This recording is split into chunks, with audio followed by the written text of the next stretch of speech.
What is going on, everybody? Appreciate you for tuning in. We are back with another edition of the Passion and Precision podcast, where got my co-host here, Jory. I believe the third member, Bella, is in the vicinity, but She's right here. okay. So she might make an appearance, or she might give her opinion on some of the topics. You never know. But before getting into everything, Jory, how are you doing today? I'm doing pretty good. Can't complain. Okay. Got a lot to talk about. There's some people that have made me mad this week. All Yes. every week, somebody does something to tick me off. Well, hey, that's why we introduced the new segment last week. Well, not last week, like was it earlier this week on Monday. Final burn, like that's for.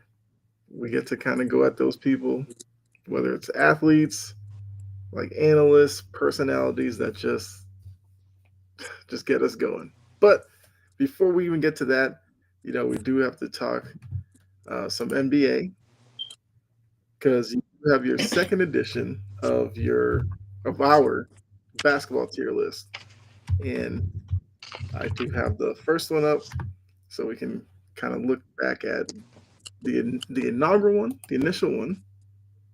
So here we go. So according to our initial rankings, we had the Celtics and the Thunder on their own tier, and then Smoldering Hopefuls was our teams that are probably playoff teams, right things break their way, could make a finals run. Lakers, Rockets, Bucks, Grizzlies, Cavs, Knicks, all the way down. Lukewarm are kind of your playing fringe playoff teams that don't would probably be shocked if they made the finals, whether it's roster construction, injuries, just not meshing well.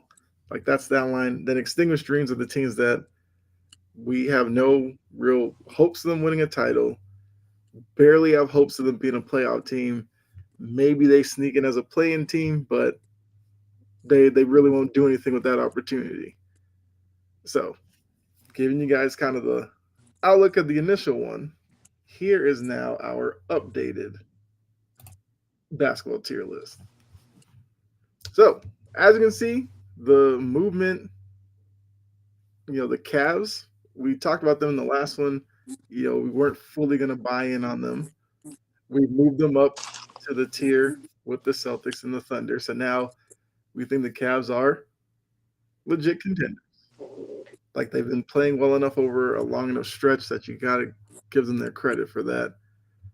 Um, so like I said, the other groups, you guys know like what they're all about. So I guess is there a couple of teams I want to touch on because, like I said, the Cavaliers moved up a group. We also had Mm-hmm. somebody else moved too. Sixers moved. The 76ers moved Yes, down. and we have a couple of teams that we're watching that could be moving on our next edition. So I guess are there any teams like you want to highlight and speak on? Mm. One of the Pistons, they're impressing Yeah. me right now. They really are. And for them to be such a young team, they have a coach that knows how to develop talent Mm-hmm. clearly. And we're finally seeing some type of development and some type of cohesion, some type of Yep. direction. For too long, the Pistons have been a bunch of talent, a whole bunch of picks with no direction, and just run around and do whatever they want. Yeah.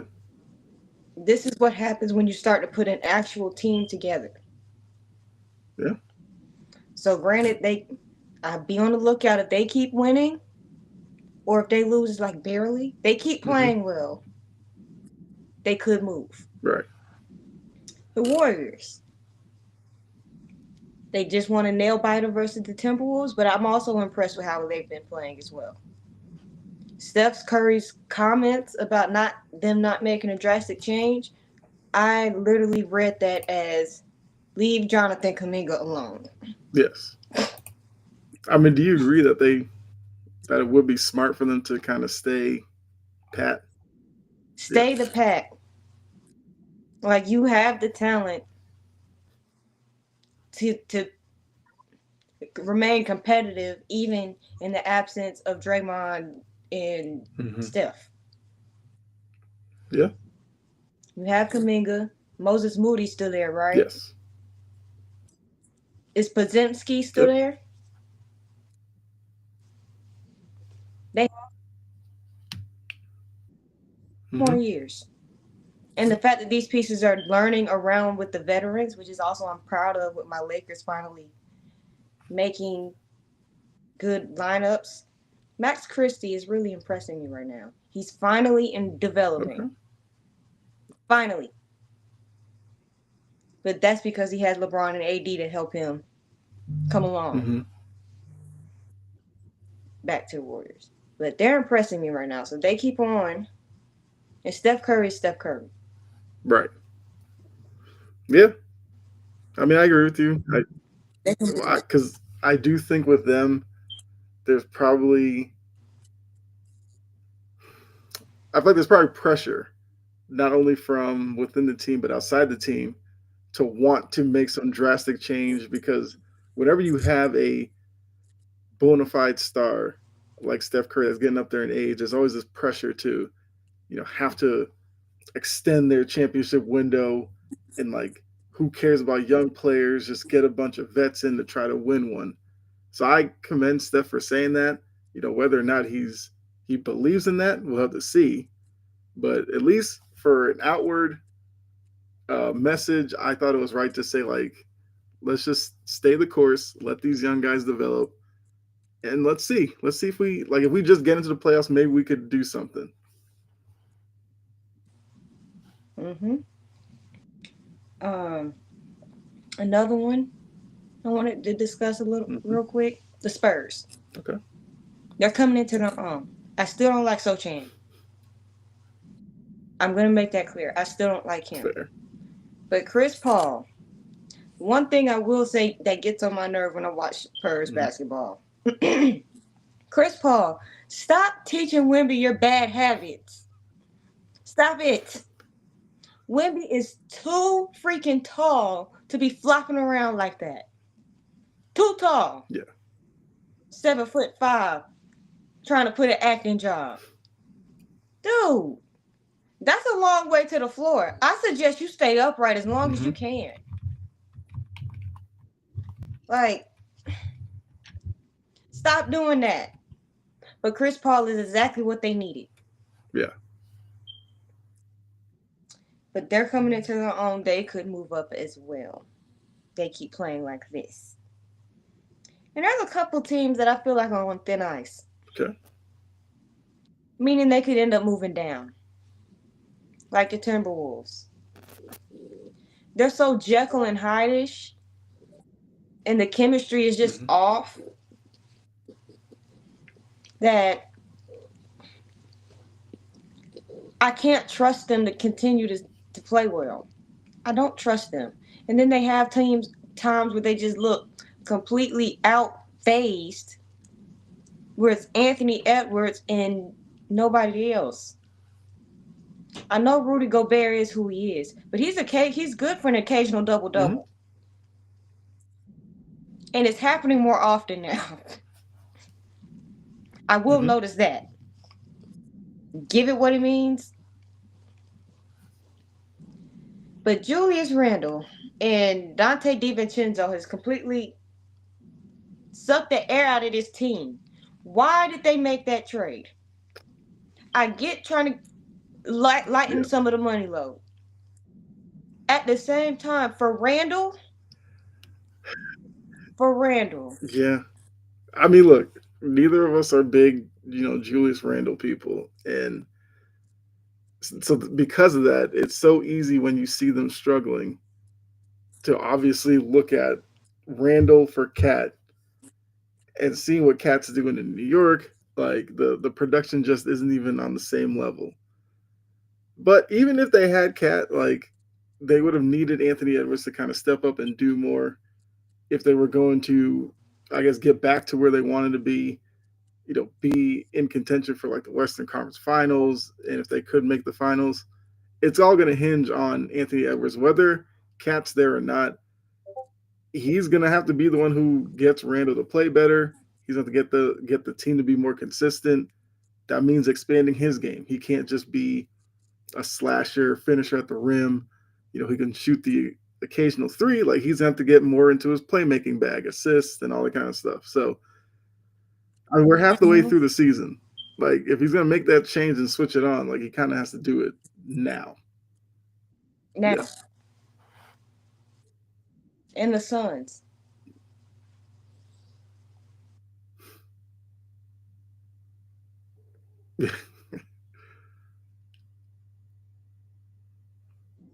First four.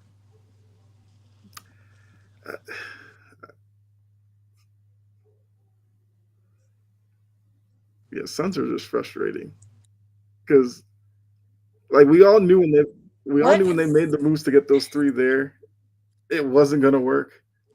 But they tried to convince everybody it was gonna work, and now into year two, it's not working. Still isn't working, and they're kind of locked in with what they have unless they get to move Bradley Beal. But if you're another team and you're bringing in Bradley Beal, what's your motivation to do so? I mean, if they really were desperate, and if Jimmy Butler causes a stink up enough in Miami, you could trade for Jimmy Butler. But at the same time, that's another body that requires the ball. Yes,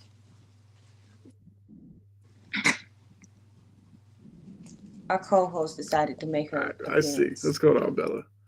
But it's just like if you swapped Um, out Jimmy Butler for Bradley Beal, are they that much better? Exactly. no, Well, I mean, if that's a move just to kind of get both guys out of where they are, you know, give them the opportunity for a new locker room and everything, and see if that gets them going. Sure, I guess. but is it going to make sense? Exactly. No. But is it something that the Phoenix Suns would actually do? Yes, because nothing the Suns do makes sense. Very true. Yes. Okay. Um. I mean, Money, and 2 years later he's mhm. on the bench. Trying to see. Is any other team we kind of need to touch on?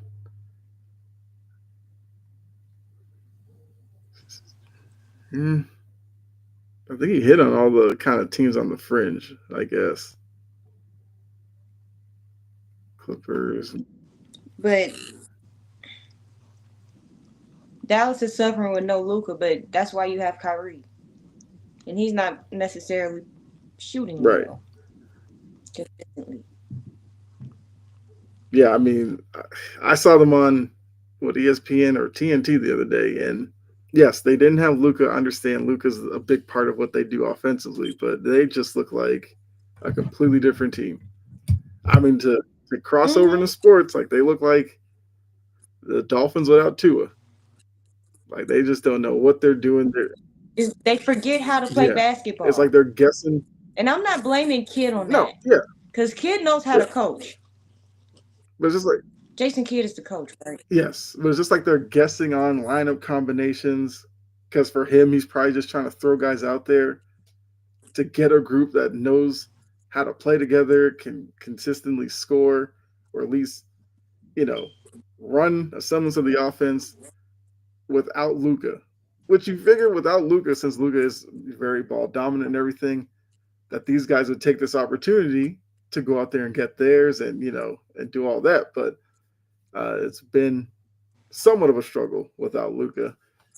So for them, they kind of had to kind of tread water until Luca comes back and then see if they can take off.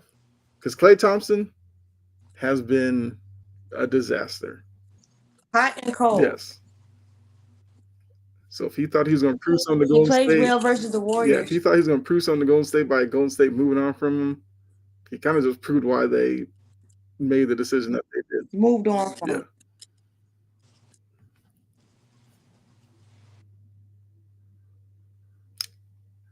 Trying to see whether team could be I, whether team could be somewhat of a discussion topic here. I will say the Brooklyn Nets are better than the Wizards. Actually, no, the Better than Wizards are Brooklyn better Nets. than the Nets. That's the one team that's That you could probably say is at a yeah. worse off position than Washington, as crazy as that might Hmm. sound. And the thing is, I don't watch Brooklyn basketball like that for a Hmm. reason. But the sheer fact that they had 35 points in 3 quarters, three Hmm. quarters, 35 Hmm. points. What? Yeah.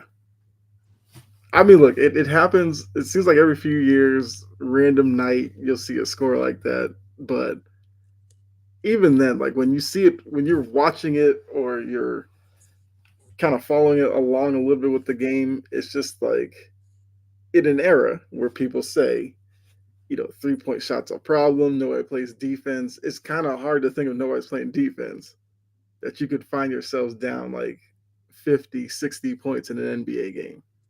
That's crazy to me. I don't get how it happens, but I guess some nights just aren't your night.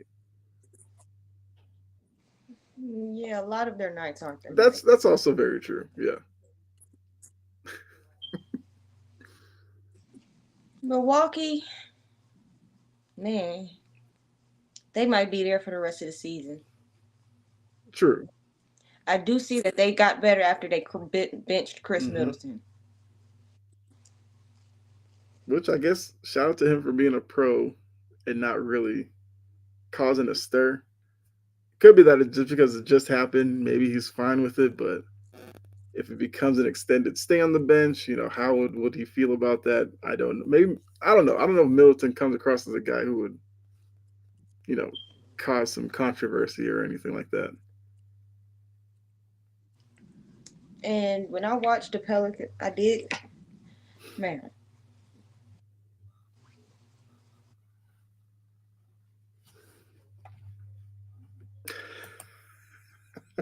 What's going on, Anthony? I wouldn't mind that. I almost put the 76ers down there. I mean, we limited it to four categories. I guess if there's enough of a separation, maybe we add a fifth one. I don't know, but for what it is right now, yes, we'll put them on the fourth level. Um, the Pelicans. The more and more they start playing without Zion, and the better they start playing together without Zion, the more that team becomes the Dejounte Murrays and Trey Murphy the third. I don't have a problem with that. Yeah, Zion done messed up. He due to his lack of ability, and that's his Yeah, fault. yeah, you can't blame anybody. He,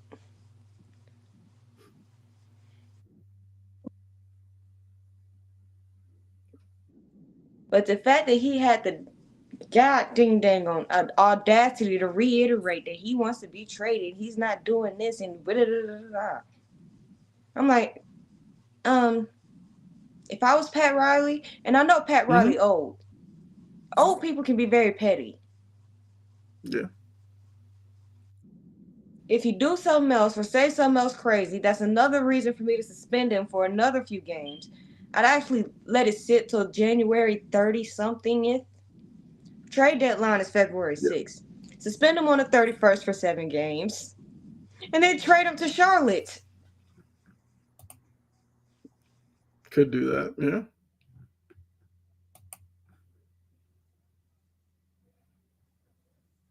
Brown, and they will never know peace. yeah, because now it's like I think they're what 8-2 with Doug Christie. So now it's like every time that they're playing, the conversation has to revolve around what is Christie doing differently than Mike Brown and all this kind of stuff. It could very well be Christie's doing nothing different than Mike Brown. It's just that maybe the players tuned out Mike Brown, whatever. I don't know. Like I don't want to sit here and just like trash Mike Brown. Like he had his time in Cleveland, but he kind of was a little bit of a scapegoat. But you have LeBron there and all the expectations, whatever. He goes to Golden State. He was an assistant on those teams that won. I think he won a title or two while he was there. So you figure he Mm-hmm. learned something. He also came from Popovich's system with San Antonio.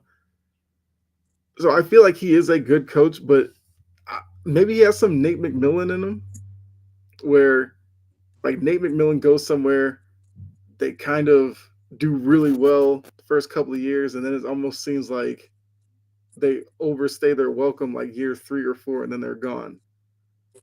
It may that's what Mike Brown is. And he coached them hard. That's also yeah. And not every athlete today wants that. Some of these players are Yeah. soft and they can't take hard Yeah. coaching. So Now, we gotta hope the next team that he pops up on, I guess, is the right one for him. I don't know where that would be. I don't know.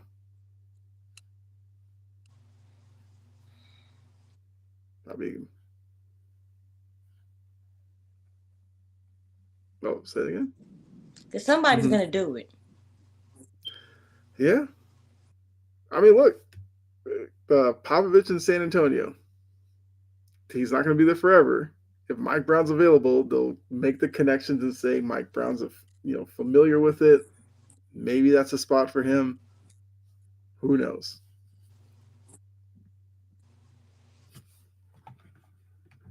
Mm, okay. It's too early to tell. I haven't seen anybody just flat out quit yet, Yeah. other than the Kings. Well, I mean, it looked like, yes, I guess they quit on Mike Brown, but they seem like they're rejuvenated under Doug Christie. For Right. now, There's obviously the honeymoon period with the new interim coach coming in. Yeah, we'll see if these players uh, sink back into their old habits, which led to them losing a lot earlier on. Or if this was the change they needed, then sure. Good luck to Doug Christie.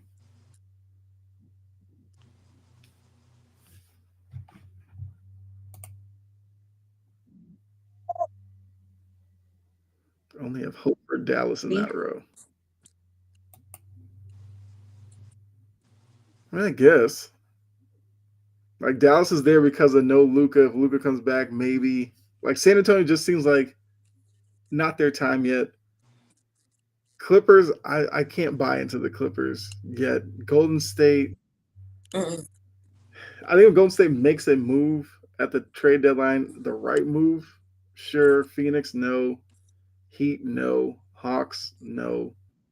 No, Pistons, like this is the point where you're like, okay, Pistons have laid the ground floor. Now build from here. And then the Pacers are just, yeah. So I can agree with that. Dallas might be the only team with like a legit hope out of that group.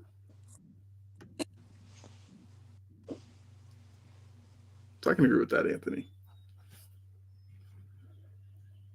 All right. I guess I will say any last minute things on this before we move on. mm, the Nuggets. I did want to say Russ and Jokic play well together, Yeah. but I also heard that Jokic wanted Russ there. Yeah. Literally, he's the reason why Russ is there. I said that's a little heartwarming knowing that Russell Westbrook's body of work is being appreciated by somebody like Jokic. Mm-hmm. I said that makes me get all in the Yeah. feels. I mean, look, It's good that they're teammates. yes.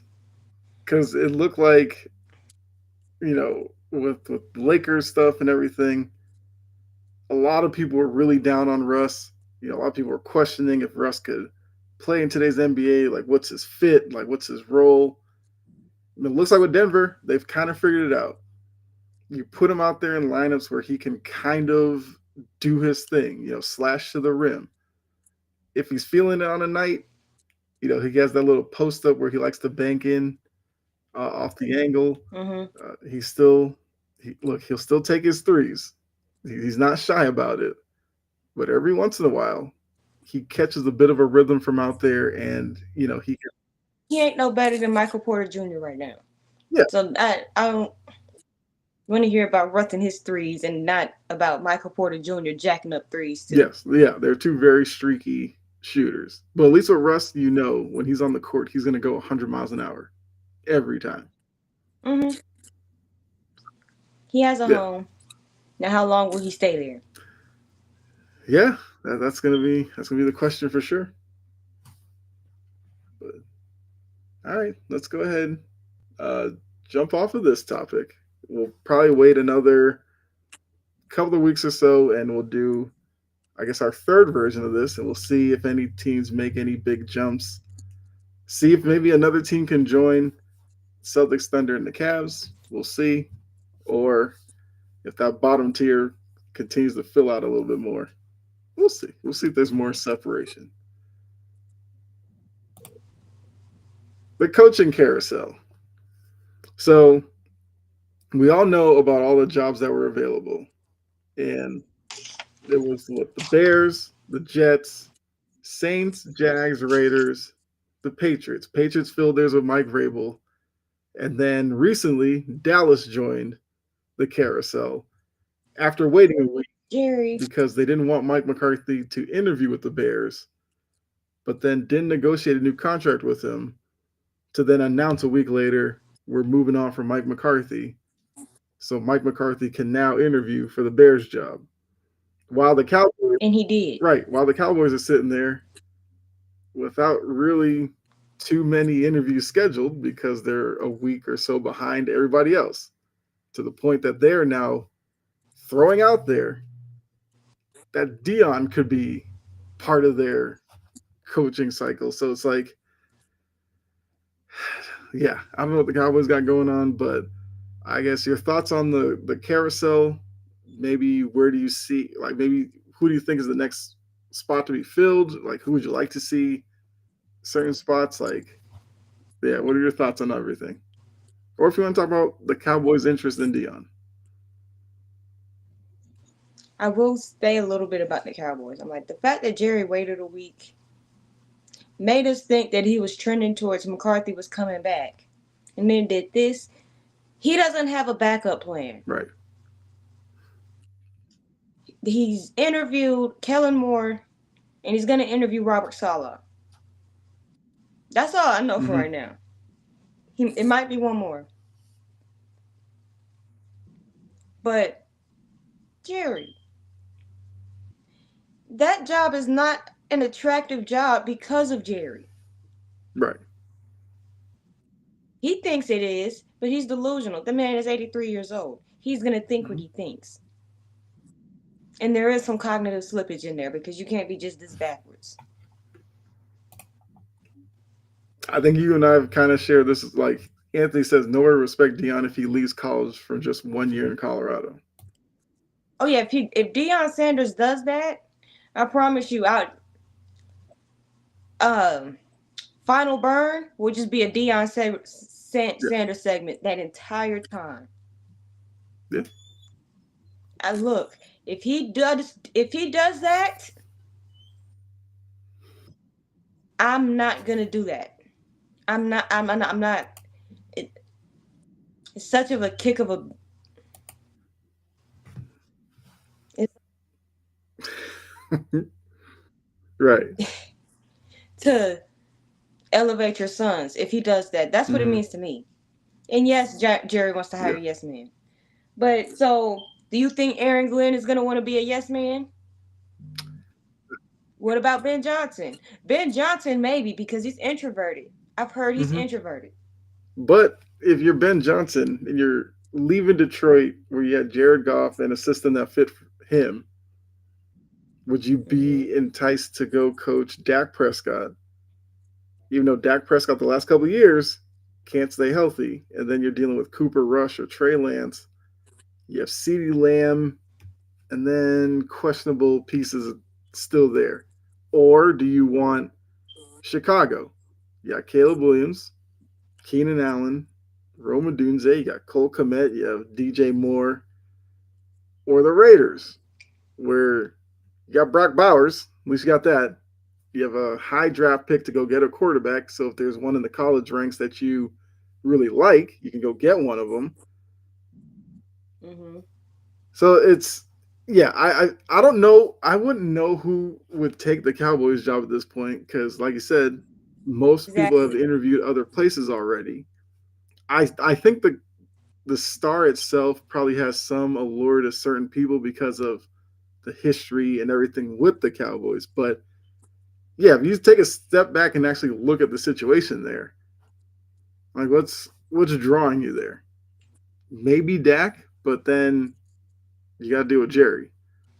You got to deal with Jerry's ego. You got to deal with Jerry radio show and all this kind of stuff where he's constantly in front of a microphone just talking. It's not just Jerry you got to deal with. You got to deal with Michael. Well, yeah. I mean, yes, yeah, that's true, Micah. But I feel like most coaches, because of, And if I'm a I feel like most coach, coaches, because of talent, I'm will do not it. touching that True. because Jerry's not going to tell Micah to cut that crap out. No. He Yeah. likes it. Yeah. But Micah need to cut that crap out because it's detrimental to the locker room. And we know it's detrimental to the Mm-hmm. locker room. Because there's been little leaks here and there that shows that whether it's getting out, people think he's annoying. That's a good point, Anthony. I know Lance is a free agent. Yeah, Cooper Rush might be one too. That's a good point. Knowing Jerry, he might bring. That job is not attractive. And if I'm Ben Johnson, I'm either taking the Bears job Would Ben Johnson have interest in the Jags job? because at least they have a quarterback. Right. But do I want that in my division? Absolutely not. Take the Bears Right. job. And the fact of the matter is, the Jags job is not an attractive job either. No. I mean, well, yeah. Like if you're Ben Johnson, you love offense. So you have Trevor Lawrence. You got Tank Bigsby. I mean, maybe he can do something with Travis Etienne, whose stock just seems to be falling with each year. The wide receiver group isn't great. Yeah, yeah. Because I guess are we The offensive assuming Ben line. Johnson's probably the next one to pick his spot? Well, you still got to wait for them to lose in the playoffs, but Mm-hmm. Unless, because I feel like these teams are going to wait for Aaron Glenn and Ben Johnson to pick where they want to go. I think Aaron Glenn's going to New York. I think he's the Jets coach. He played there. I think that's his dream job. I feel like that's going to be entertaining. Yeah. I mean, look, if you look at the AFC East, like you next year could have Vrabel in New England, you could have Aaron Glenn with the Jets. You still have, I guess, McDaniel with the Dolphins and McDermott with the Bills. Interesting coaching division. McDaniel probably automatically jumps down to maybe the worst in the division. Yeah, because when he don't have Tua, he can't Right. coach. But a couple of years ago, McDaniel was seen as the best coach in the division, or at least potential. So, yeah, I think Aaron Glenn to the Jets probably. Well, Anthony does okay. The Saints' job is in play as well for Glenn. If I wouldn't want that job. yeah, the cap situation makes you not want it, but I would also hope that management down there, when they bring somebody in because of that cap situation, that should force you to be patient for the next like 3 years until you get out from under that mess. See, that would be a situation where Glenn gets a job. If it's not the Jets, he might maybe this. I don't know. You look at the Saints, like the NFC South isn't like some division that's completely out of reach because we've seen the Bucks and the Falcons play somewhat around 500 football. So it's not like you're needing to win 12, 13 games to win that division. You put it together and you can get to 9, 10 wins, you're in play. Hmm. Maybe Aaron Glenn could do some with the defensive pieces that are still there. Obviously, he'd have to hire the right offensive coordinator to try to fix whatever the offense is. And, Carr's probably gone. Rattler has shown he's not the guy. So you got to get a quarterback down there. But when you're strapped with the cap, it probably has to be a young guy and kind of like an aging vet that's fine taking short money. So it may not be attractive, but it could be a job that you might have a little bit of security while you still try to clean up your cap situation.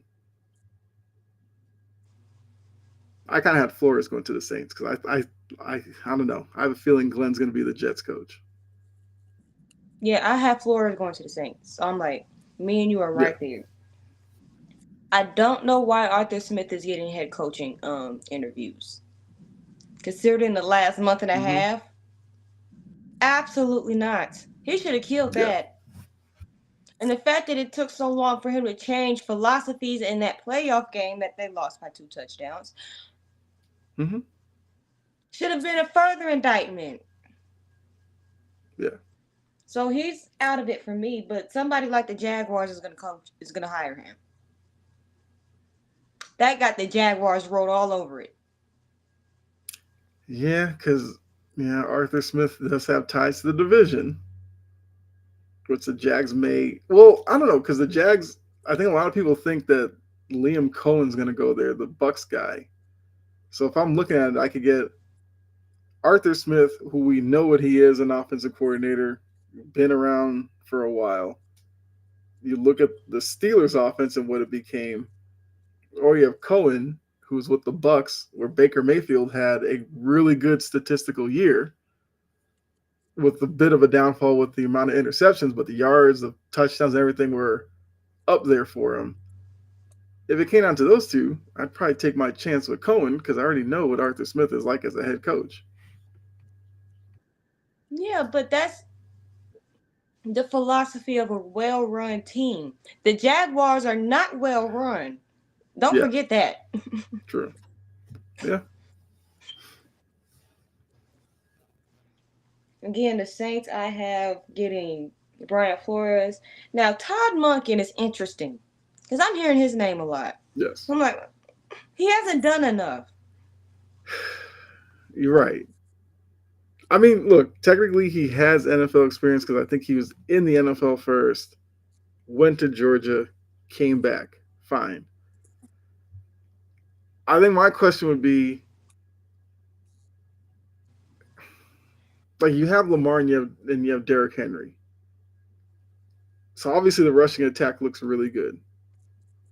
And he's also the coordinator. If he's now the head coach in whatever place, will he be able to implement his system, get the right pieces to Hmm. run it?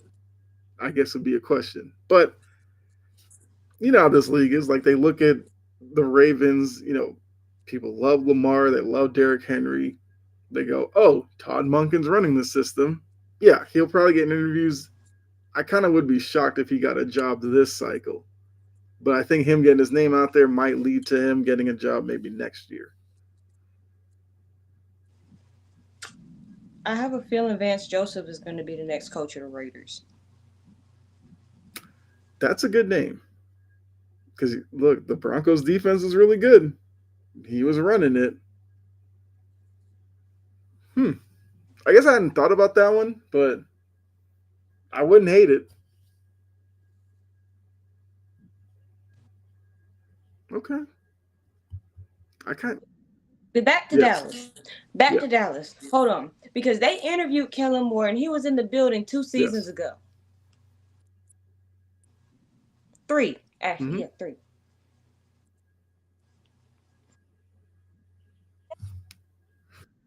And you let Mike McCarthy lie to your face and play on your top to the point where you had to get rid of this man, and now you're bringing him back. Yes. I, I couldn't think of who.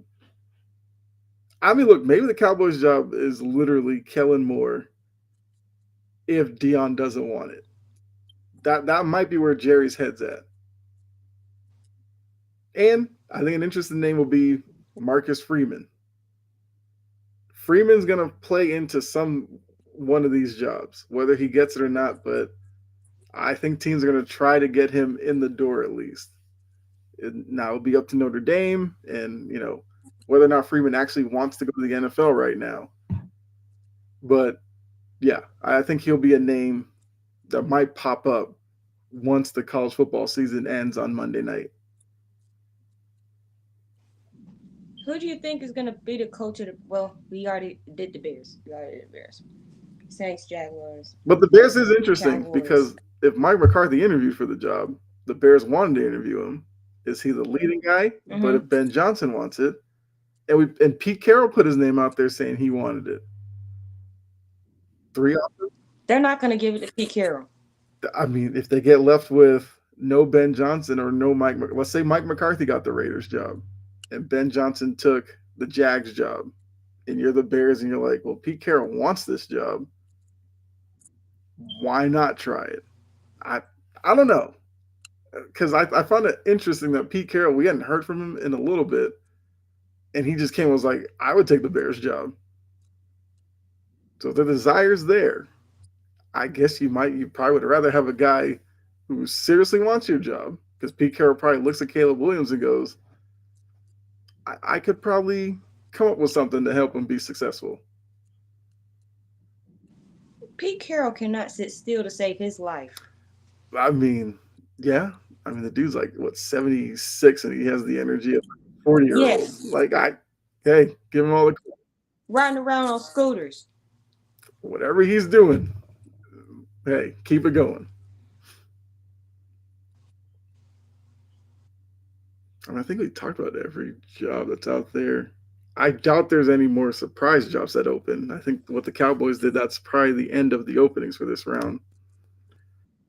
Only the Cowboys do outlier stuff. Yeah. Fire your coach, like part ways with your coach a week after everybody else. Yes. Yeah. Only Jerry would know why he waited the week. I don't get it. Maybe in that week's time he was kind of gauging Dion on his interest. At the same time, when you play on people's top, and then all of a sudden they were like, "I'm not going to sit here and let you play with me," you can't get mad at them. And I'm actually kind of glad Mike McCarthy stood his ground, because I'm hearing that it was about length of the contract. Jerry wanted something short and sweet, and Mike McCarthy wants something long term. One, because he's getting ready to, if you're Dallas, if we're going to be completely honest, dealing with Dak, you're getting ready to have to be in the quarterback market shortly. Yes. Let's be real. So he's going to want a chance to pick his own quarterback. Yeah. I mean, offensive, there's a lot of issues in Dallas. Quarterback, running back room isn't great. The wide receiver group isn't great. He wants time to rebuild, to help rebuild this roster and have a valuable chance, a fighting chance. Jerry doesn't want to give him 5 years. Yeah.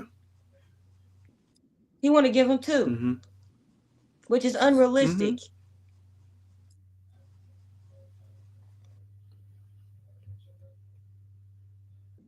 Stood his ground and stopped letting Jerry play on his top. Yeah. Like, because you could have did this in November, you could have did this in September.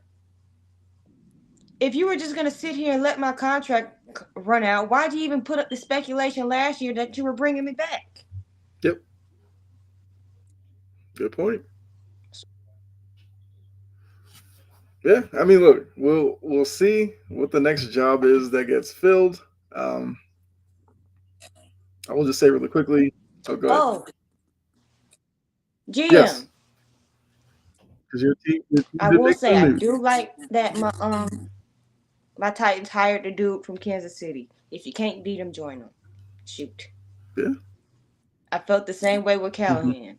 And Callahan had the I'll go into that later. But I see potential in Hmm. Callahan. And the dude, his name is I can't pronounce his last name. It's one of those hard sounding ones, but Mr. B. We'll just That call him works. Mr. B. It's like, He had a direct hand in drafting Patrick Mahomes. I trust him. okay. Yeah.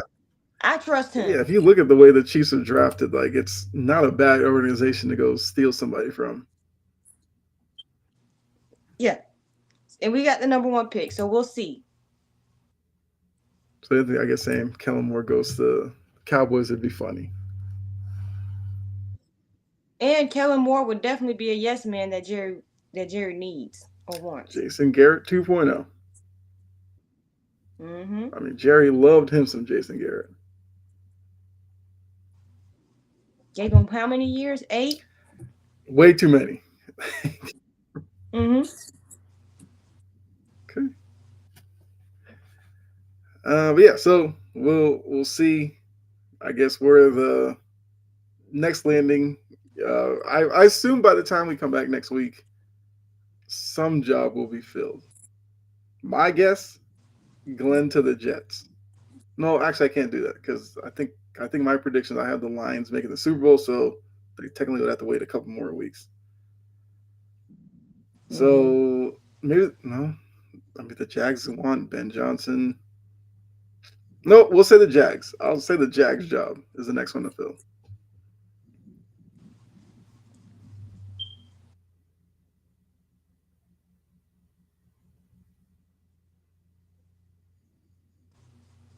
All right.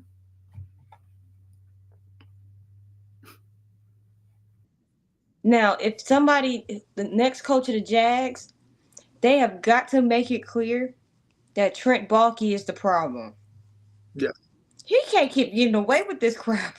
Yeah. Actually, let him keep getting away with it. Because he's ruining that team. Yeah. So, They chose him. I mean, most people assumed he and Peterson probably going to be gone together. The fact that he somehow kept his job with the disaster that had been. he's Shad Khan's yes man. Well, I mean, Shad Khan, like, find somebody else. I mean, like, but hey. Eventually, Shad Khan's going to get tired of that. Just like Arthur Blank got tired of Thomas Mm-hmm. Dimitrov. Yeah. But like I said, It took a long time, yeah. though. But also, like you said, the Jags aren't the best run organization, so this would be the kind of stuff that they do. But all right, we will keep it moving. Like I said, we will obviously be monitoring the carousel as it keeps going. Let's see what does it say. Being coach of the Jags gets you free tickets to AEW. Look, okay. Quick side note here. And they're building a new stadium. For what? Well, I mean, it's Jacksonville. Like the area's not that attractive. Look, if you're from Jacksonville, I'm not crapping on the area. It was just that when you think of Florida, you don't think Jacksonville. You think Miami, you think Orlando. Even with colleges, you got like Tallahassee. Like Jacksonville is kind of in the middle of nowhere in terms of Florida areas. So you got to do something. It's literally a retirement town. Kind of a weird decision to put a football team there then. But this is where Jacksonville is right now. But yeah, I mean, look, the whole AEW stuff. Is it any surprise that AEW kind of lost its luster? And you have a con running it. Like, come on, people. Should have seen it coming. Once again, I'm not gonna rag on AEW if you're a fan, but yeah. All right, the playoffs. let's get to these games that because we talked about the wild card games except for Rams Vikings because I believe that game was playing while we were on last.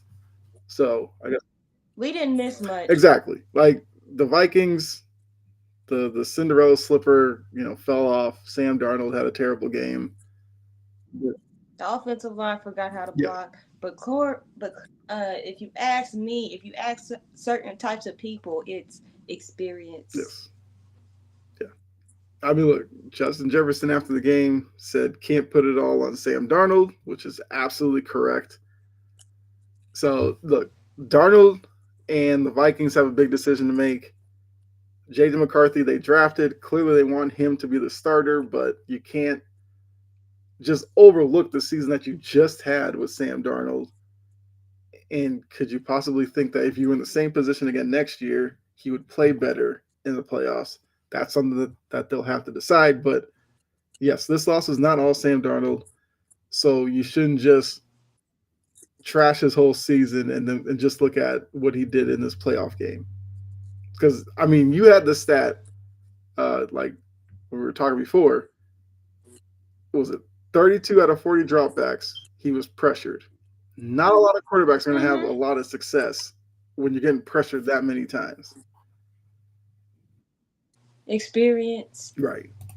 Okay, Anthony says, I see one upset game this weekend. I wonder which one that is, Commanders fan. But I mean, look, maybe not talking about your Commanders, Anthony, and you're looking at another game. We'll find out. I'm sure you're messaging right now. But we're into the divisional round.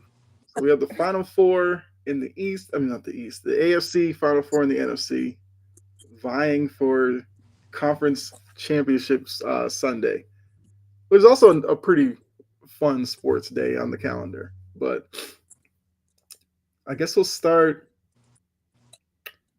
Actually, we'll do them in the order that they're going to be played. So first game will be Chiefs Texans. Okay, so Anthony proved me wrong. He was not talking about his Commanders. He has the Rams beating the Eagles. Okay, all right. Anthony's not that delusional. I mean, I was just testing the water. Just testing the water. Um, so Chiefs Texans. The Chiefs are a pretty heavy favorite in this one. So I guess when you look at this matchup, what chance do you give the Texans in upsetting the Chiefs?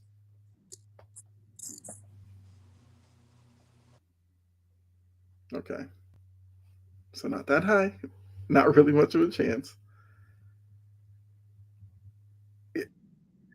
Because they're too mistake Mm-hmm. prone right now.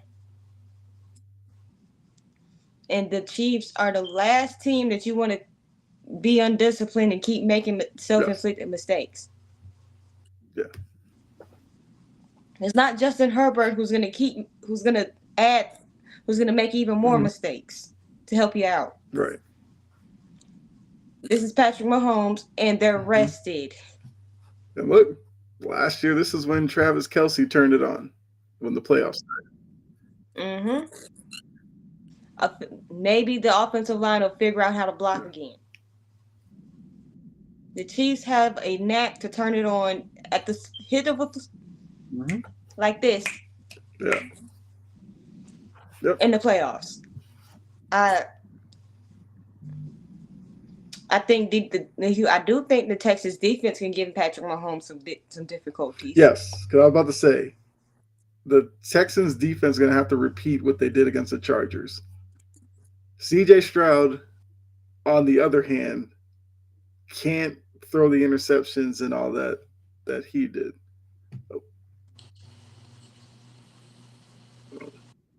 Jory, your picture went blank. Somebody was calling me. Oh, okay. It's all good.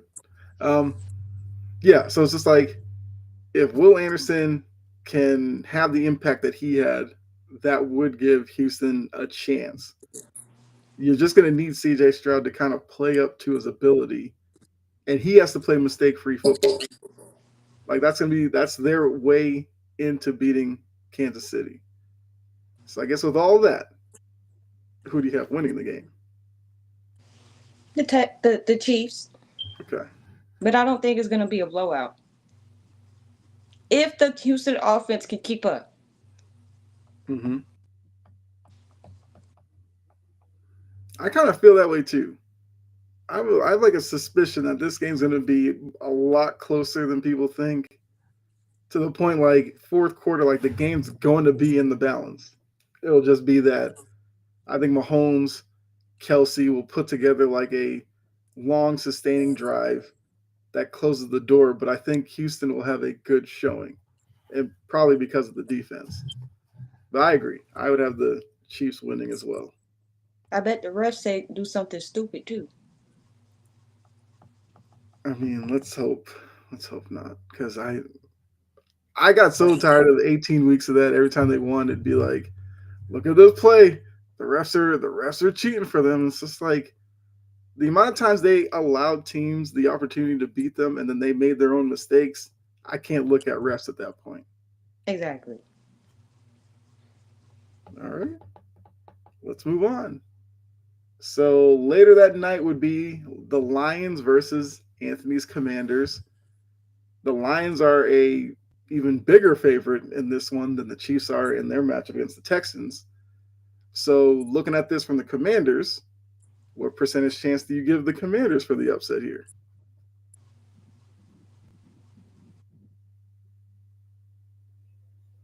Okay. Yeah. I mean, the Commanders are playing with house money, which can either work in your favor and be the most dangerous thing, or can create complacency and then you're just throwing caution to the wind and making mistake after mistake. Yeah, think Obviously, about what Detroit did last year. yeah, Who thought they was going to go to the NFC Championship game? Well, a couple of people did because they turned it on.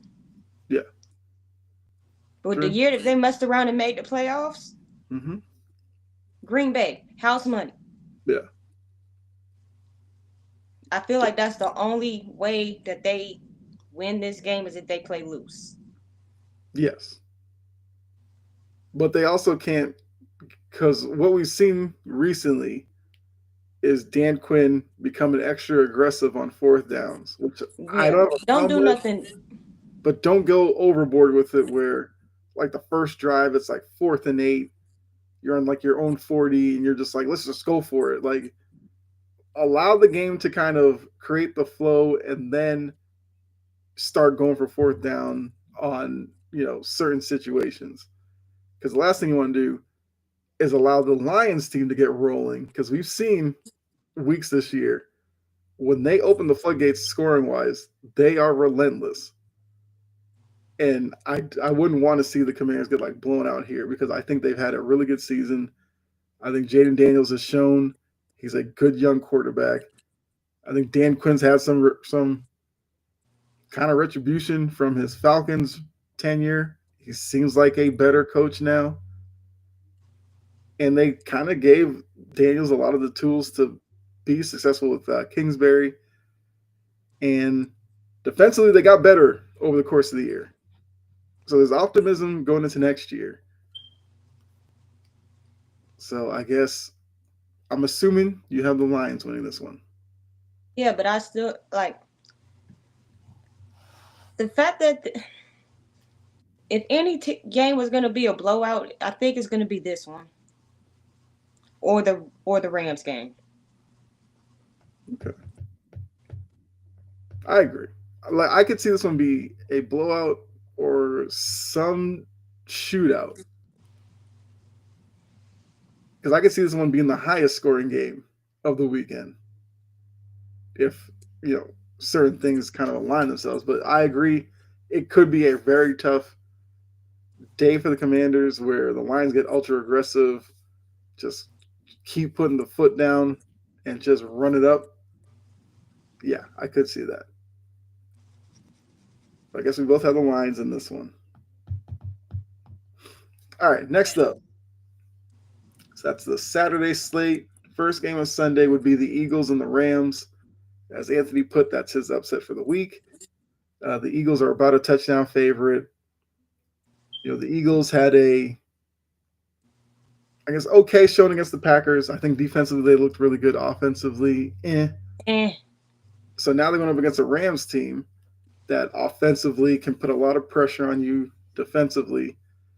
And look, maybe it was because of it being Sam Darnold or whatever. That defense did show a lot. Like Jared Verse and those guys up front with their ability to put pressure. If they could do that to Jalen Hurts, I think this matchup is very interesting.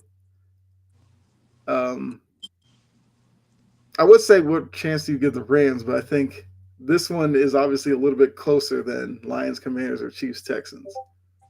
Mm-hmm. So if the Rams are going to pull the upset, what would be the key for them? No, Okay. push Philly to a 2 touchdown lead. Frustrate the out of AJ Brown. Mm-hmm. Yeah. Make them implode. That's the key. If you can make them explode on the sideline, you can upset them. If you can shut down the pass game and shut down the run game, I mean, yeah, Rams defensive line it's a little streaky, but Mm-hmm. if they can shut down Jalen Hurts, and I know I said last week that their corners were shaky, but I didn't know that they were gonna force they. I know I said last week that the Rams corners were shaky. Mm-hmm. At the same time, I also didn't see that they were gonna hold the Minnesota Vikings receivers to what they did. Almost nobody was getting separation Yeah. adequately. Yeah. Which means the So, guys in front help that. mm-hmm. Okay. So I guess with all that, who do you have winning this one? The Eagles by 3. Okay. All right. Um, I actually thought this one might have been the one we would differ on because I've gone back and forth with this one. I think if you look at it on paper, the Eagles are the better team top to bottom. But I do like what you said about the Rams have to frustrate the Eagles. Because look, for the Eagles and those fans, they still remember what happened last year with the Bucks. So if this game gets out of hand and we're into the midway through the third quarter, Rams have like a 10-point lead and like the Eagles go on a 3-and-out, those fans will start booing probably. And once you get the fans going, then you start seeing those frustrations from some of these guys like AJ Brown or so. And once you get that, then you got your chance. But Mm-hmm. I'm gonna hold out that I think the Eagles get it done here. I feel like Saquon should factor you know into this win for the Eagles. Obviously, the Rams know that because the last time they met them, Barkley had a big day. So if you're the Rams, you're probably keying in on him. And then maybe that opens it up for Jalen Hurts to try to beat them in the passing game and scrambling around a little bit. I feel like I want to see kind of more from Jalen Hurts being aggressive with scrambling and all that as well. But I'll take the Eagles here. All right. Final game of divisional round Bills Ravens. I remember the last time I looked at this, the Ravens were a 1 point favorite. They're now a point and a half favorite. So the Vegas thinks Ravens are a little bit more of a favorite now. They're on the road, going up to Orchard Park. They met earlier in the season. The Ravens handled business. They, blew out the Bills, of course, which a lot of people are looking at what happened there with this one. So I guess tell me why this game will be different than the game that happened earlier in the regular season. The amount of defensive pieces Mm-hmm. that the really um the amount of defensive pieces that the Bills were missing Mm-hmm. at the beginning of the year is might play a part. Mm-hmm. The Bills defense can be very suffocating. True. I'm a little worried about that Ravens secondary still Mm-hmm. because they did get burnt versus Pittsburgh. They did. Yeah, in the second half, yeah, a couple times, yeah. So I'm like, I'm not necessarily too sold on that. Hmm. And they're going to Buffalo. The Ravens are going to Buffalo. Orchard Park is a notoriously hard place to play. And it's going to be 8 degrees, and you can bet you're behind it's going to be snow. Right. And if that does happen, it now puts focus on the running games, where Derrick Henry, James Cook will have to be bigger deals if the weather is that bad. Hmm. Also, I guess if it's a bad weather game, who do you trust more to make throws, Lamar or Josh Allen? Actually, I kind of want to see what is the actual weather report currently, because they should have that. I think that would be interesting if it is kind of a snowy, messy kind of game. Which for me, if it's playoff football, I will always take a snow game any day. Let's see here. I guess while I'm looking that up, I guess give me your pick and why. Bills Why? by 3. Okay. I feel like every time the lights shine the brightest, the Ravens get in their own way. Okay. This is literally when the lights shine the brightest. Mm-hmm. Let's see. I found it, so I'm looking to see because what time's that game? six And thirty. I feel like Harbaugh and Munkin are going to get cute. Just a Mm-hmm. feeling. Because they always, Harbaugh always gets all cute in the playoffs. Yeah, that's actually a good point because when I've thought about this game, I think about the Chiefs game last year, the AFC title game, where it seemed like they wanted to prove a point with their game plan. So why would the same staff not do the same thing when we spent 18 weeks debating Josh Allen or Lamar as MVP? Why wouldn't they take this opportunity to try to turn it over to Lamar to win them the game? Even though MVP is a regular season award, so this game should not factor in any way into the MVP voting. It will. But yes, but I think like for the Ravens, going to be like, if we go out there, beat them a second time, then all these people need to stop talking about how valuable Josh Allen is. And looking at the weather, kickoff 6:30. Looks like by 8 p.m. you're looking at snow. That's probably the second half of the game, Hmm. and it's going to snow basically the rest of the night. So, like, this is a game that we might, go into halftime. It might be like a 13-10 type of game, and then the second half becomes maybe like the next team to get a score wins or something like that, depending on how heavy the snow is, obviously. But yeah, that would be my fear if I were a Ravens fan, which obviously you guys know I'm not, is that they're going to go into this, they're going to completely neglect Derrick Henry when obviously he's going to have to be a big part of this. And you're going to see a game plan where Lamar is trying to throw it 40, 45 times. The only time they want to run is like scramble drill and Lamar's taking off. I think if they do that, yes, they lose this one. If Derrick Henry is as dominant as we've seen and he's rushing for like 175, 200 yards, I would expect the Ravens to win the game. But I'm taking the Bills as well. I think this is where we've seen the continued growth of Josh Allen. We saw last week there were throws he would have made previous years. He didn't. He held on to it, took the dump down pass, or even down in the red zone, he took that sack when he wanted the penalty in the back of the end zone. But earlier, Josh Allen would have fired that in there anyway.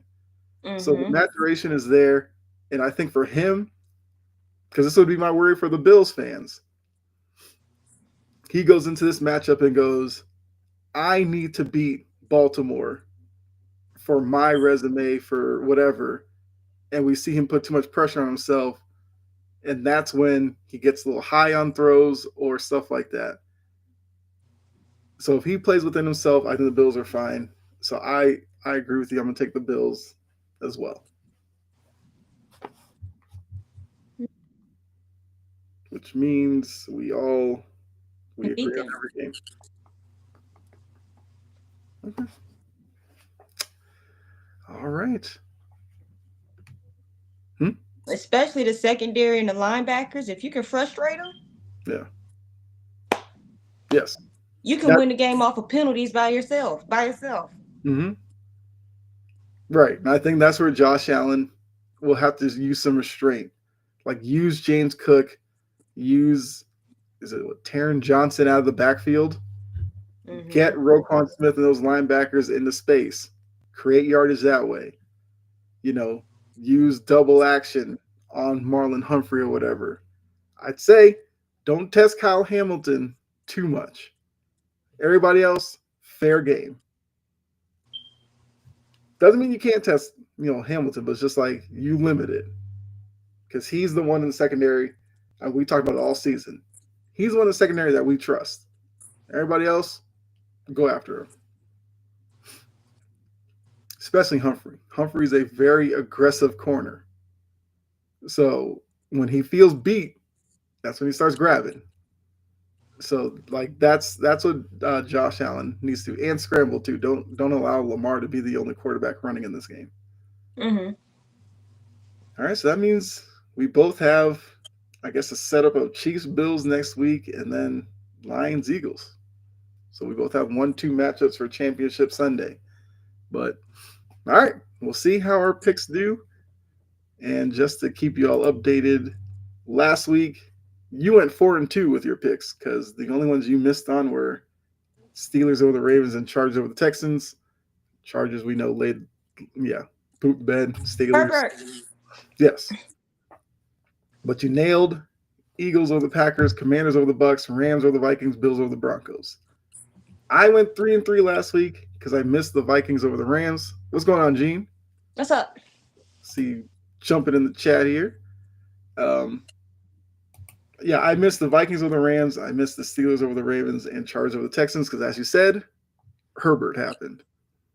Like, that game was so frustrating to watch. So, our record, which once again, at this point, I'm conceding to you, you've won this one. You have a 5-game lead. I would literally have to get every game right, and you'd have to get everyone wrong at this point. I'm just trying to finish the season over 500, and then wait till next year. But yeah, so I guess just to recap our picks for this weekend, we both have the Chiefs. Actually, I should go back to the bracket really quickly. Yeah, we both have the Chiefs over the Texans. We both have the Lions over the Commanders. We both have the Eagles over the Rams, and we both have the Bills over the Ravens. So I can't gain on you in any of the games either. But like I said, I just want to finish over 500. Yeah. So look, make sure you guys, you know, keep up with us on, was it WordPress for our blog? We also have Tumblr. Obviously, like this stream. Also, follow, subscribe to Integrity Sports Network. Notified every time we go live. All that good stuff. I'm only getting that out of the way because we do have our final segment coming up, which I know Jory's ready for. And if this is your first time tuning in, we have Final Burn coming up, which I have to get the graphic for really quickly. So let me drop that out of here. It is here. Hold on.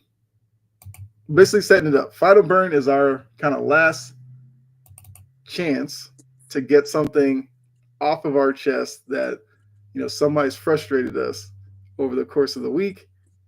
As Gene makes a plea, he needs some graphics Oh from you. yeah, hit me in my DM. I got you.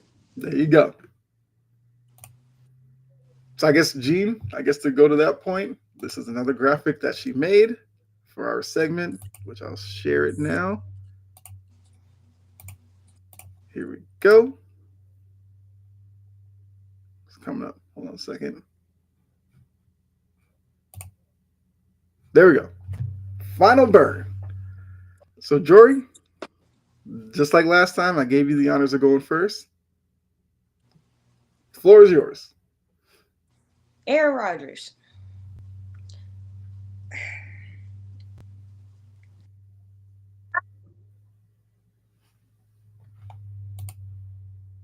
How delusional. Thank you. How much ayahuasca are you drinking or smoking or inhaling or ingesting to make you think that the head coach or GM, whoever it is going to want you back after everything that you put the Jets through? I don't even think it's the head coach and GM's choice at this point. It's Woody's choice. And Woody wanted to bench you after he fired Salah. Mm-hmm. I'm just sick and tired of his crap. Like every week, it's a new asinine, delusional comment coming from Aaron Rodgers. Go back into the darkness. Be quiet. I get so sick of that because I'm like, all season,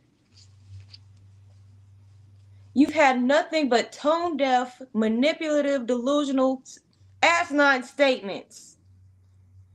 And we can't even get into the off season without you running your mouth with the Mm-hmm. same stuff. Give the general public a break from such stupidity. Give us a break. We get tired of it. That is tiring. Every week you got something stupid to say. You don't get tired of that. It needs to hurry up. And it needs to hurry up. Mr. Egypt.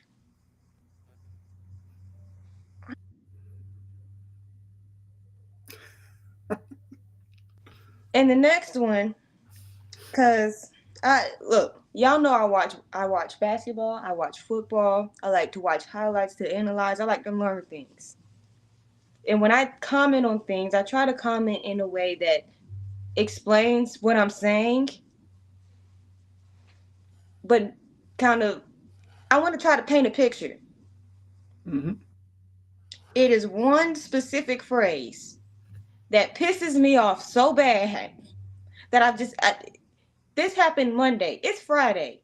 I have not let this go. Period. And it watch the tape. I'm one of the last people that need to be told watch the tape. I watch tape to go to sleep. What are you? And the main idiots that say, "Oh, you need to watch the tape," and da da da da, be the ones that don't watch jack squat.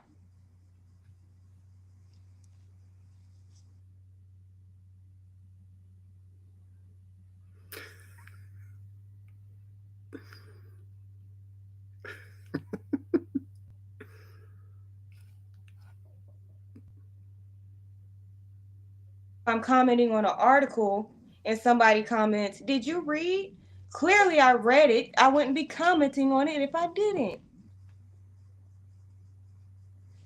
I just want to say, just because if we could have normalized, we can normalize having differing opinions and alternate points of view without saying watch the tape or insinuating that I don't know what the hell I'm talking about.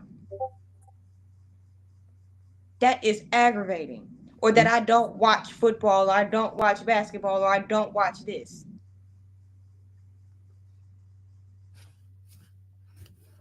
I mean, look, you are preaching to the choir here because I obviously know just for this show the preparation you put in. I mean, everybody who watches hears the papers rustling. Like you go through, watch highlights and all that, write down notes and everything. Yes, and obviously the backstory. I know the person you're talking about, and yeah, it's wild when people like that are the ones who throw that line out there because you have conversations with them, and you can tell they pay attention to their teams, if that, and everything else is just blurry. So even with their takes, it's very Homer based, or it's just down like the same one lane road. So yeah, I completely get where you're coming from. Like it's Right, crazy. somebody could say, and it was about the Vikings Rams game. I'm not even gonna sit here and play. I broke down why Sam Darnold was trash. Mm-hmm. all the reasons why Sam Darnold was trash. Cam Robinson forgot how to block. He forgot he was an offensive lineman and he thought he was a turnstile. Um, the receivers couldn't get separations. Yes, yes. I Mr. mean, I Watch probably the should have tape put it on the himself. screen, call him out like that, but yeah. Like, I explained everything from the offensive line forgetting how to block as a collective, Hmm. Sam running into the pocket instead of stepping up into the pocket. The running game wasn't there. I explained all of that. Hmm. It was experience and watch the tape. You go watch the tape. Like, Yeah.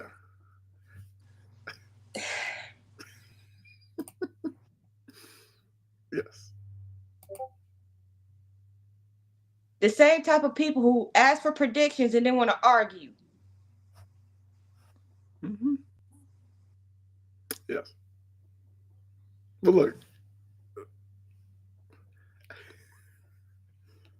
And then I mentioned the fact that Sam Darnold has not been playing well for the past 3 weeks. Hmm. That went un that went unresponded to.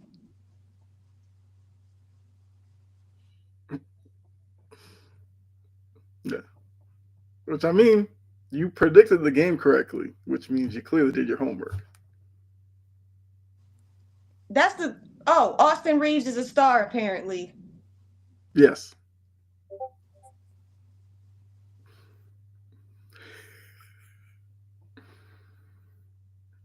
I mean, spoiler alert, my burn kind of references the same person, but yeah. And we didn't plan this. Like we didn't talk about our burns or anything like that. But I mean, was that your last one? Yes. Okay. For me, it surrounds kind of the same person, but the talk about the NBA because I know Adam Silver was on with Colin Cowherd, and Colin Cowherd was talking about how need to move the 3 point line back, you need to eliminate the corner three, and all this stuff. Is the game today as enjoyable as it was in the 90s or the 80s? Maybe not. But I think we're just simplifying it by saying too many threes because with the talent level of a lot of these players, shooting the three, yes, might be a little bit easier. But if I'm watching the Celtics and they have ball movement, or the Warriors and there's ball movement that leads to an open three, I can't sit there if they miss it and turn around and be like, oh, this is why the game is so bad. But if I watch the Washington Wizards and Jordan Poole dribbles for 20 seconds and just jacks up a three, yeah, in both cases, both threes were missed, but one came off of an offensive set, the other one, nothing. Was just running around in cardio. Right. So I think Adam Silver gave a good answer to it where he was just like, it would be easy to do that, but we kind of need more research and everything that goes into it. That's just a simple narrative that's kind of out there. Now, eliminating the corner three, I kind of wouldn't be opposed to that. That that one I could live with, but the other thing is, I think the NBA media and everything where they fall into this, and content creators are really bad about this. Some of the takes that are out there and that people just repeat and think like it's legit are crazy. I saw a TikTok where they were talking about like Muggsy Bogues and how, I mean, Gene, you might have seen it. 'Cause I know you be on TikTok and you are well in tune with a lot of this, the Chill Town, whatever the podcast that they're on. And he's like, haven't seen anybody like Muggsy Bogues. And somebody had the nerve on that podcast to go, yes, we have. His name is Julian Newman. Like Julian freaking Newman. the Five dude's foot three. He ain't no bigger than me. so it's just like I might weigh a bit more than him. right. But it's just like Julian Newman was a guy who during the pandemic when everybody's chilling in their house, became a star with social media and the clips and everything. But now you actually watch him play. He's playing at some random school, and you see what a 5'3" guy would look like. It's a struggle. Um, I will talk about this in a second because this is another thing that's getting me. But yeah, let me finish this point. It was just like the fact that like we'll have people who are streamers and content creators who use the social media clips, and a lot of them use like 2K as a reference to the league. I think that's crazy. I think the Mentioning biggest like poppers. right, yes, because that Like, was what the yeah. hell is a popper? If I'm Apparently talking Evan Mobley. basketball, do Apparently not Evan bring Mobley's up a no popper. 2K jargon. Evan Mobley's a Do not popper. bring up no 2K jargon if I'm talking to you about basketball. This is not video games. Uh, Leave that jargon for the lobby. but it's just like the fact that that came into a conversation about the NBA. That's a problem. Like it's a video game. Like let's calm down, people. For me, the simple fix is physicality. That's it. Allow defenders to be. Obviously, you don't want them clotheslining guys driving to the hoop, but allow them to play defense. That fixes the league. That's it. Now, going with this, because this might be a good point. Gene Mhm. says they are missing a generational face of the league. They don't have it. The faces of the league are all international players who don't feed towards the American personality. John, Ant, and dare I say, Cheeseball Tatum need to step up and take it. Sure. Tatum, legit the corniest personality of all time. I doubt that because one, I'm gonna say it. LeBron's pretty corny. Like, let's be real. All those, remember the All Star games with the little fantasy drafts and he tried to be funny? He was corny. The Space Jam, I saw 2 minutes of it, corny. The commercial with Kevin Hart, corny. He might be the most corny. Tatum, Tatum is just in his skin. Like he's got Deuce, got his mom. Like that's it, and he plays basketball. I don't know what you want from him. That's who he is. I don't have a problem with that. Now, face of the league stuff, I blame the media for that too. Yeah, because instead of turning Bronny into a damn shot show and mentioning my Lakers every goddamn second, um, can we mention what the Magic are doing? What about the Rockets? The Oklahoma City Thunder's press conference, not the press conference, their interviews are hilarious. Yeah.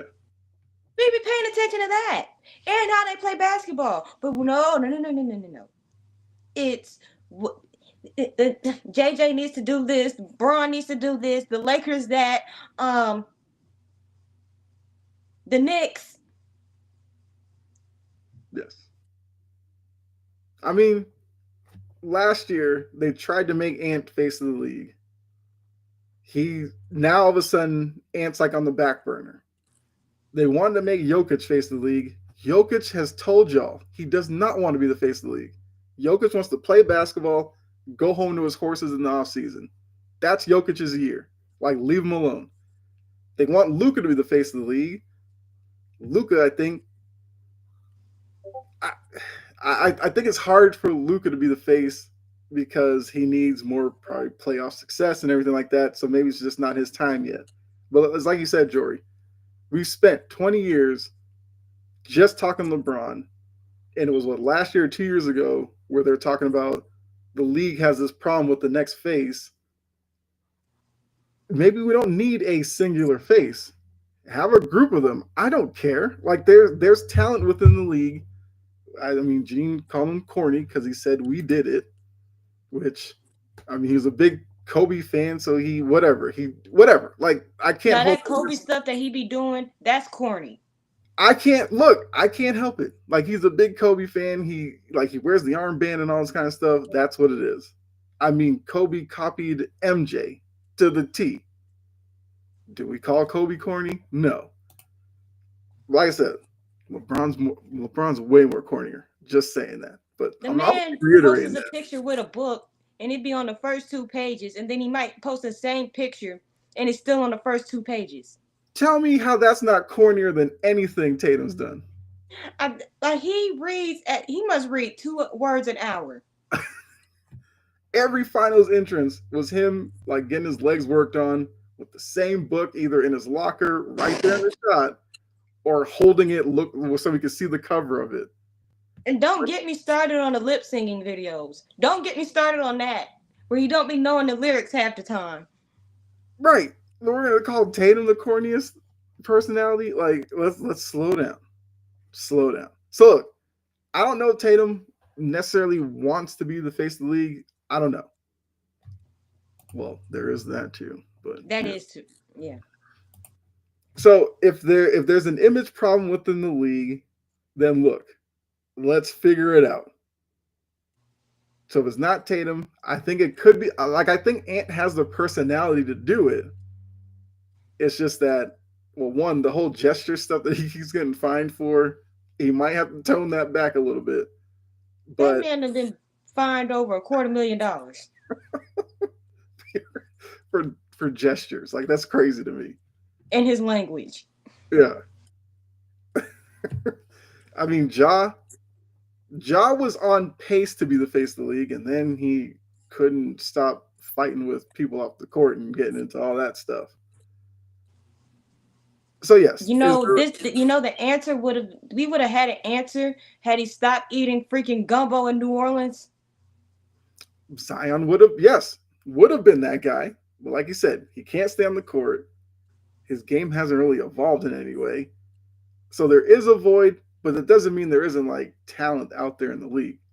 So I'm gonna need the media people to pick somebody and just stick with it. If you want to be Ant, make it Ant. I don't care. I mean, Wimby's gonna I think start there are making people. people pay more attention. Yeah, yeah. Because I think there are people who have the personality to take that mantle on. Like I said, Ant. I actually think Jalen Brown has a personality to do it. It's just that he's not going to be seen as a big enough star. Because like JB has like the mean streak in him on the court. He's got the pettiness off the court that I think can get people kind of whatever. But I don't think he has the talent to do it. I think SGA, but Geno's like SGA is another international player. Yes, Wemby would be a good choice, but do we actually know Wemby's personality? No. He'll So develop maybe one. Wemby's the guy.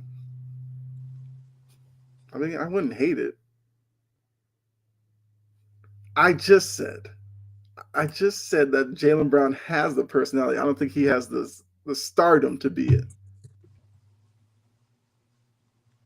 And I'm gonna need people to step off the Tatum stuff. The man loves his mom and his son. That's it.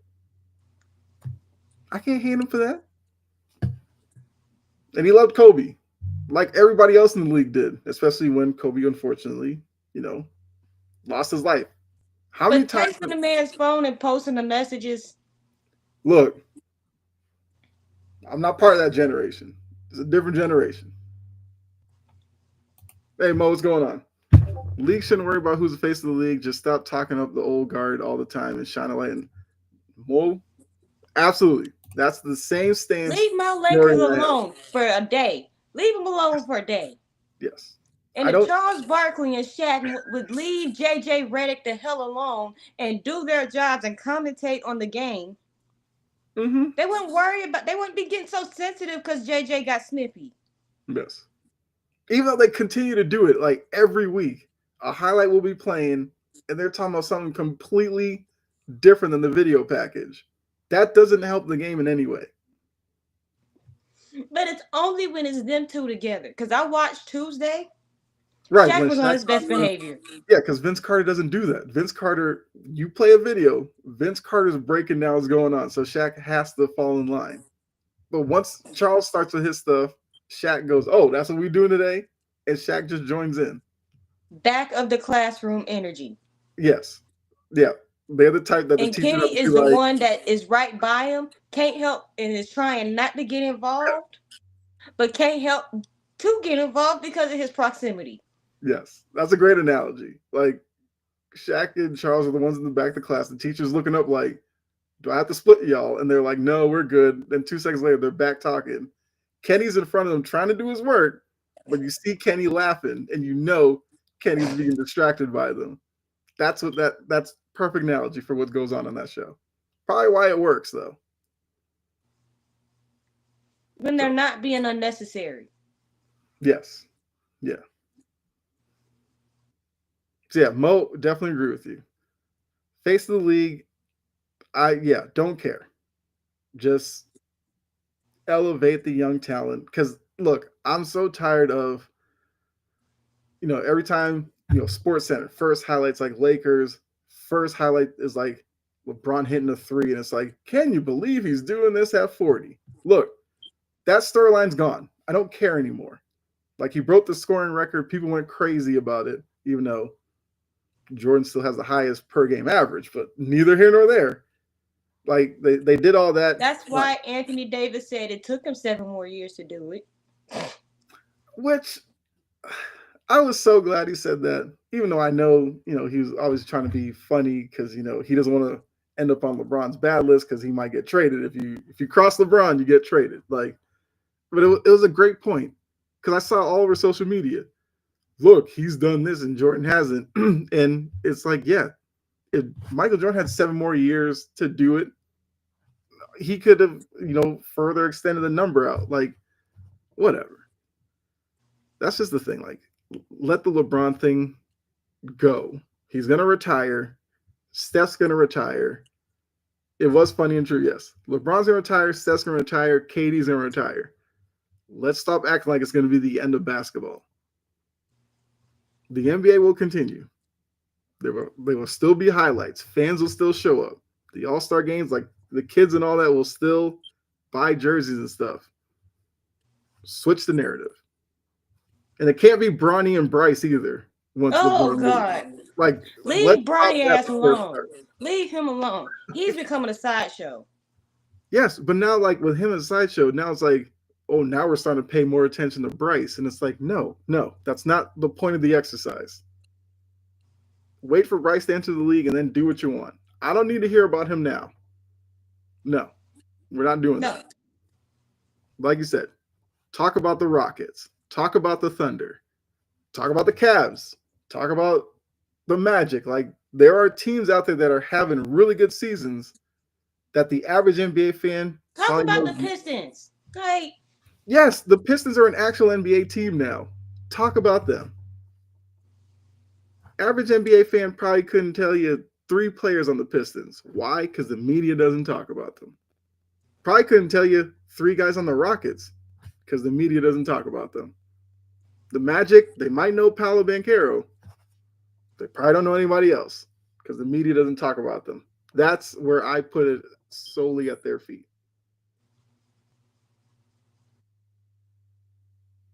Yeah, that's Final Burn. Kind of, long winding road, but we're back here. Like I said, new segment we threw in to end our show where we kind of go off on people as Jory did with Aaron Rodgers, which anytime Aaron Rodgers opens his mouth, he might be eligible to be on Final Burn. Not gonna him lie. and Michael Parsons. Every Yes. time. See, Mo, I'm hoping not. Let's stop it. Let's not go there. Jeez. That thing will chart just because of Lakers fans. Yes. Offer it. Yeah. That's like I look 2025. I didn't need to hear LiAngelo Ball. I thought him fading into the mist was the end of it. Then he has a song, and now he's whatever. So 2025, I feel like we'll do the job if the NBA media won't. During the NBA season, like we will talk. Also, Mo and Brett over on And One. I know different network. I'm gonna shout them out because Mo's in here. Like they talk NBA and they fill you in on those gaps you might have. So shout out to them.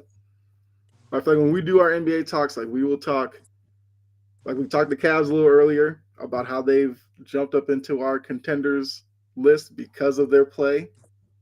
Like we will highlight those teams that they won't. So that's what we'll say. I hope the fans got some sense the next time that All-Star voting thing come out. Yes. I think next week we should have the third return. We'll look at that because some of the voting on that is crazy. Let's hope that it's starting to normalize a little bit. So we will talk about that as LaMelo well. Ball. Yeah. Well, because LaMelo is popular on social media. So that means he must be an all-star. Yeah. Yeah. So, I mean, that's all we have for this week. But like I said, next week we'll obviously be talking divisional round playoffs, what happened. Look, if the Ravens lose, next week's show might be a doozy. If they win, well, we'll probably be here to clip their Ravens fandom. So you tune in for that. We'll be getting you ready for a championship Sunday, which, as I said, is another great sports day. You get both the AFC and NFC championship on the same day. That's great.